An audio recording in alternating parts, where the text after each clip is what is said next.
don't know, Jen, what? The root crops, because they're always rooting for you.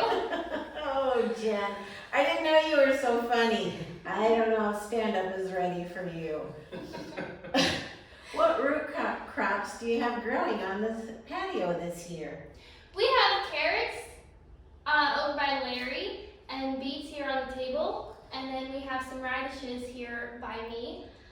We started these in mid-April in these 1 to 3 gallon containers. We're also planning to start a fall crop around mid-July. This size is great because we still have space, we still have room to space the seeds out by about 2 to 3 inches in these really nice 1 to 3 gallon containers. In general, root crops need loose, fluffy soil so that they can expand and grow to a nice size that we want to use. Sometimes seeds are pelleted, which just means they're coated with a coating so that they're easier to see and easier to pick up. And then we water the soil daily until the plants start to grow. How have you been caring for them? So, well, with root crops, typically, we want to make sure that they get 8 to 12 hours of sunlight each day. And they will also need about 3 to 5 cups of water each week. So planning to water a couple times a week, depending on the rainfall, if not every day, depending on your heat.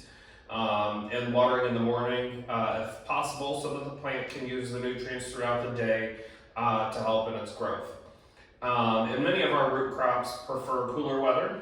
So as you may notice some wilting during your warmer days, as it gets hotter and the summer goes along.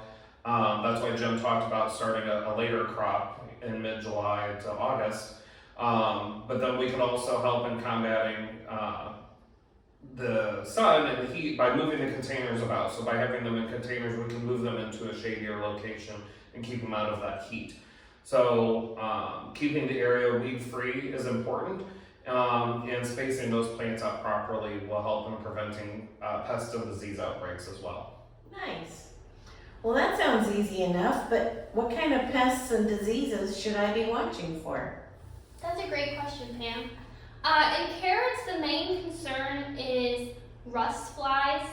In radishes, it's flea beetles.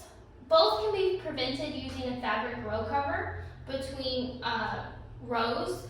And then diseases in all 3 of these crops can be managed by maintaining the health of the plant. So making sure that they get plenty of water and then fertilization every couple of weeks. That's good to know.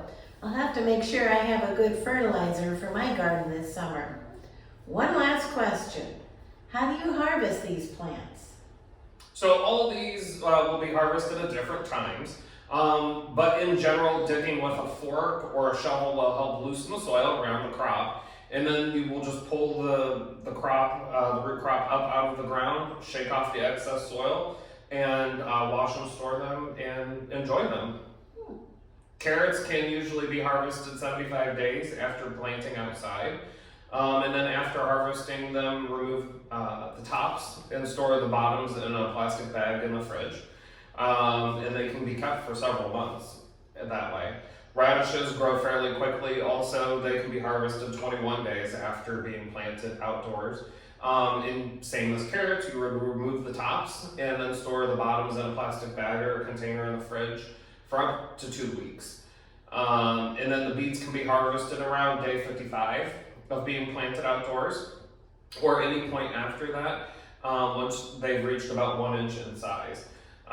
They will continue to grow to about 4 inches. You'd want to, like our radishes and carrots, remove the tops, store them in plastic bags in the fridge for several months. And the tops are also edible, but should be eaten within 10 days of harvesting those. But again, always wash your produce and take care of it before eating. Well, thanks for all this great information, Jen and Larry. I can't wait to see what you make with all these wonderful root crops. You're welcome, Pam. I'm Jen. And I'm Larry. And we love teaching people how to grow their own food. Thanks for watching and happy growing.